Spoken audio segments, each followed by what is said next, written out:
Bagaimana mengubah sesuap makanan menjadi bahan kimia yang dapat dikenal oleh sel dan digunakan sebagai energi?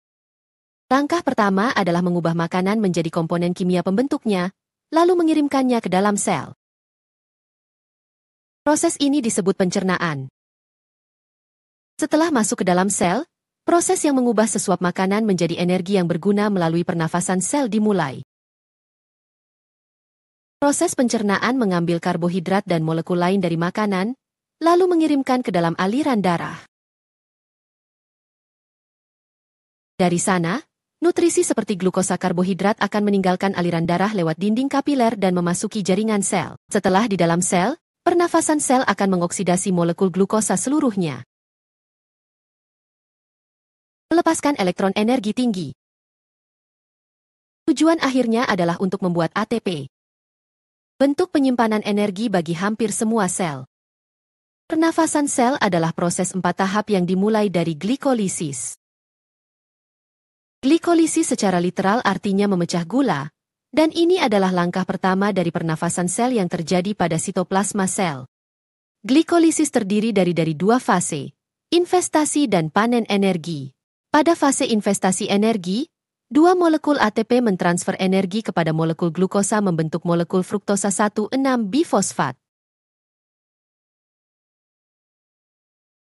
Molekul ini terbelah, dan fase pemanenan energi dimulai. Pada fase ini, 2 molekul 3 karbon dikonversi menjadi pirufat dan membentuk ATP. Glikolisis adalah reaksi 10 langkah yang melibatkan aktivitas beberapa enzim dan koenzim.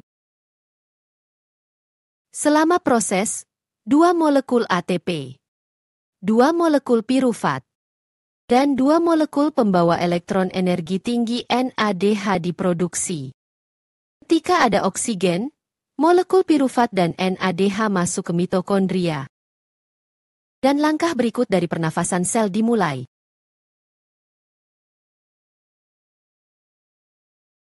Tahap selanjutnya dari respirasi seluler melibatkan pergerakan pirufat ke mitokondria di mana ia mengalami oksidasi. Tiap molekul pirufat akan dikonversi menjadi senyawa yang disebut asetil-CoA.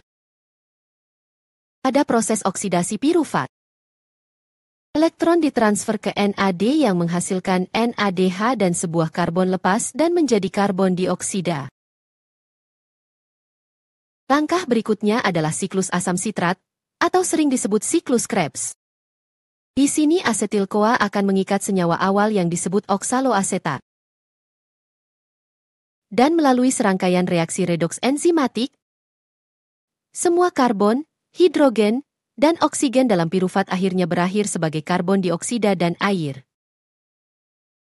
Proses ini disebut siklus karena oksaloasetat adalah senyawa awal dan akhir dari proses. Untuk setiap glukosa yang memasuki glikolisis, siklus terjadi 2 kali, yaitu masing-masing untuk tiap molekul pirufat yang masuk mitokondria. Selama oksidasi pirufat dan siklus asam sitrat, dihasilkan 8 NADH, 2 FADH2, 2 ATP, dan 6 CO2 diproduksi untuk setiap molekul glukosa.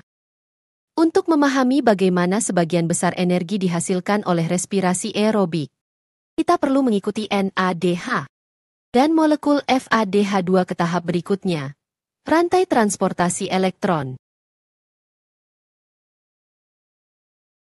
Rantai transportasi elektron adalah rangkaian pengangkut terbungkus membran dalam mitokondria, yang melewatkan elektron dari satu ke yang lainnya.